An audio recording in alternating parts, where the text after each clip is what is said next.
Yo, movie mystics, what's poppin'? I hope you're having a nice day today. I'm here to talk to you about this movie, Fist of the Condor, or The Fist of the Condor. You know, whatever it is, whatever floats your boat, whatever you think sounds better.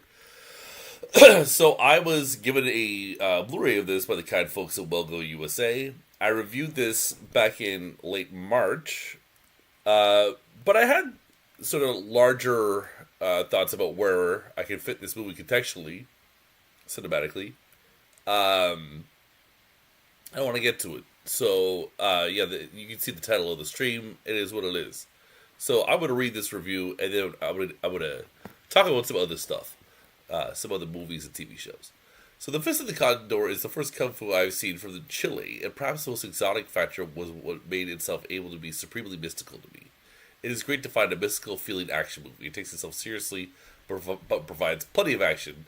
And this tone doesn't harm the pace. You should be entertained by it, even if you are perplexed. It is transcendental throughout. It's like nothing I have seen before. The only thing that is comparable to me, is the original run of the TV show Kung Fu starring David Carradine. I'm looking forward to see the conclusion or next chapter of this story. I think that it's cool that the star of the movie, Marco Zaror, is in John Wick 4 along with Scott Adkins, whom I got to interview. However, this is an action film that sticks out. Hopefully you will enjoy the strangeness in it. But I recommend all action movies fans to check this one out as a challenge. If you do not like that, then it's okay. The experience is worth it. Know that what works or doesn't for you will be tested with the Fist of Condor. And there you go. Got a few likes there. And Gala Avery, who I follow on Letterboxd, has seen it too. Shout out to Gala Avery and the Video Archives podcast. I'm a big fan, guys. So yeah, I realize it's also there's another David Carradine. There's two more David Carradine projects this reminds me of, and it reminds me of an Andy Sidaris movie in a sense too. But we're gonna get to all that. Let's look at some pictures of the Fist of Condor. See if it truly is that Chilean mystical crack that I say it is through pictures. Ooh. Neat. So I guess that's it. That's all the pictures we get. So kind of hard to gauge. I don't know if this is like has an overly mystical vibe to you. You'd have to watch a trailer or the movie. Here's the star of the movie. There he is in John Wick 4. At the time I had not seen John Wick 4, but now I have, and I did enjoy him in that. I thought he was cool. And he does a lot of these there he is, fighting Scott Adkins. What movie is this in? Savage Dog, very cool. Having a cup of joe right now. Look at these guys. He's a very cool guy. I would definitely watch some of his other movies too. I would go back and watch that Scott Adkins movie or whatever else. There's not too many pictures, so we can get through this. What is this? Redeemer. I heard of that one. And this is Undisputed Redemption 3. Undisputed 3 Redemption. Excuse me. It's got like a kickboxer vibe. Alright?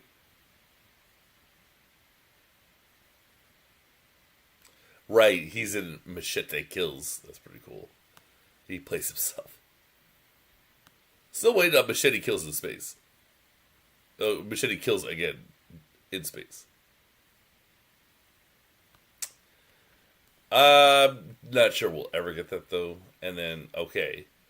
And now, the other David Carradine movie that I got a vibe from, besides Kung Fu, was Circle of Iron. And interestingly, there is a rumor that both Circle of Iron and Kung Fu were, originally started by Bruce Lee or whatever. But but then I was watching Quentin Tarantino and Joe Rogan, and he says that's not true. I don't remember his source, so he was saying in someone's biography that that's not the case, but I still don't know.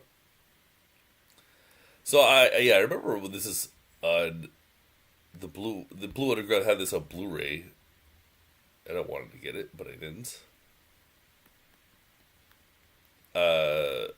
Definitely a hokey movie, but weird, kind of like Jodorowsky vibes and Kung Fu Vibes, the TV show.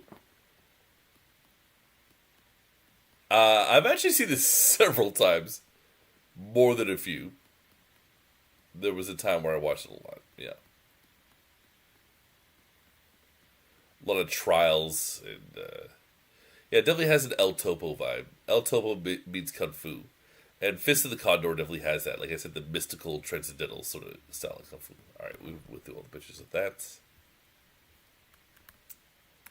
And then, of course, the series Kung Fu. Can't forget that. So, I've only seen season 1 of this show. And I believe there's 3 seasons? Or 4? I'd be down one of these days to binge it, but who has the time for these things?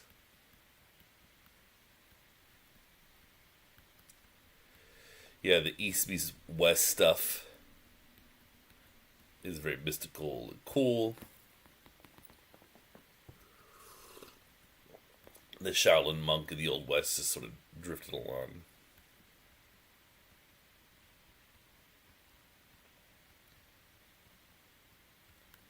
So definitely check out this show. Season 1's cool. A little slow.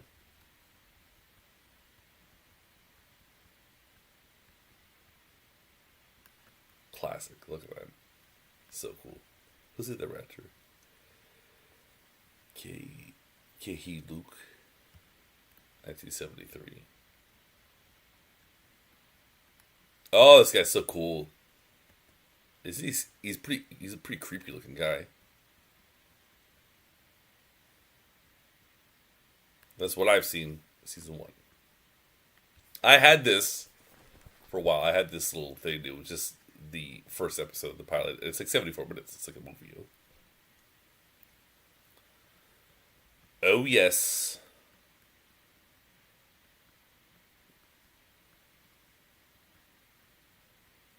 I was watching All Quiet on, was it something Little Prairie?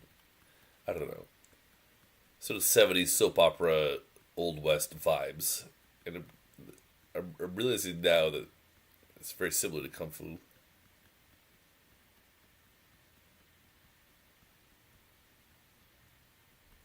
Yeah, so what's cool about this show is it's like flashbacks to him growing up as a Shaolin monk and then how he applies those lessons to his adventures in the West. It's a very strange show.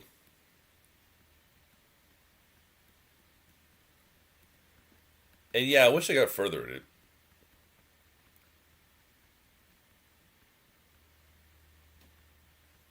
Not dead yet. We'll see.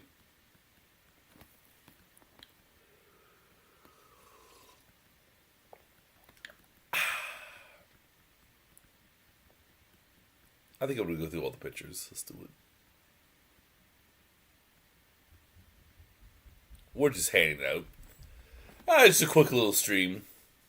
I reviewed this movie back in March. And I'm just hanging out with y'all. These... We're just having fun, man.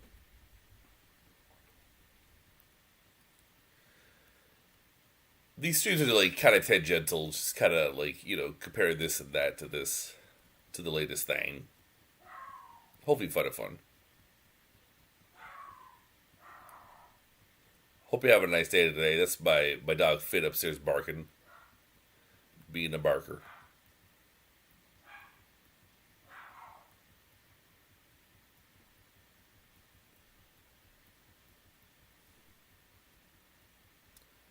Ooh, what a great shot, huh? Ooh, that's cool too. See, it's rewarding. We get cooler pictures.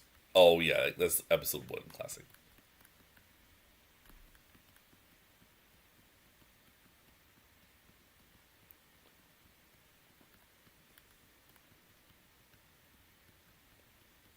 It's easy to forget all the content we watch, but this is a special one, I think. Since we're all watching so much stuff. It's easy to kind of move past things, but this is a cool one. I think there's a reason why people revisit it. Yeah, it's cool. And there it is. We did all the pictures. And then there's also this other show which is not quite as good. But it kind of has that mystical, weird feeling that I get from the Fist of the Condor. See, he's looking a little chubbier here. Kung Fu, The Legend Continues. It's like the Natty show. So I guess it's like it can't be the Kane from the '70s show. No way. I don't really remember how it was set up. But yeah, that show used to play on cable. I used to watch it a little bit here and there. Back in the aughts. And, okay, so the Fist of Condor really has nothing to do with Andy Sidaris movies. But, like, let's take, for example, this one. It's kind of hard to see because there weren't very many pictures of the Fist of Condor on IMDb, but they kind of have that sort of like 90s smutty erotic vibe to it. That's like the transcendental filter to me. To me, it kind of looks like a transcendental David Carradine '70s project made for today, shot like a 90s porn. And I know that's sort of a bizarre thing to say, but that's the vibe I got. We'll look at a couple more of these. So this is Lethal Ladies Return to Savage Beach, the final Andy Sidaris movie made in 1998. Oh, damn. I'm here to be in here. Ah! Is that a bee? Or is that a fly? Either way, I'm being a little too jumpy, I think. Day of the Warrior, good one too.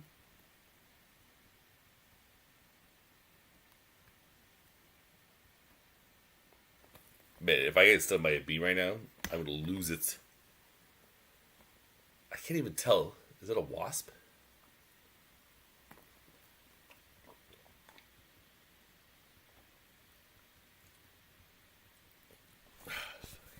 Alright. I'm getting grossed out, man. Anyways, I'm not going to go through all these. I've done an 80 scenario stream before, so I'm not going to get through all this. I think I'm done here. But yeah, that's my thoughts on Fist of the Condor and David Carradine and Andy Sidaris a little bit. I hope you had fun with this quick little stream, and peace out, guys.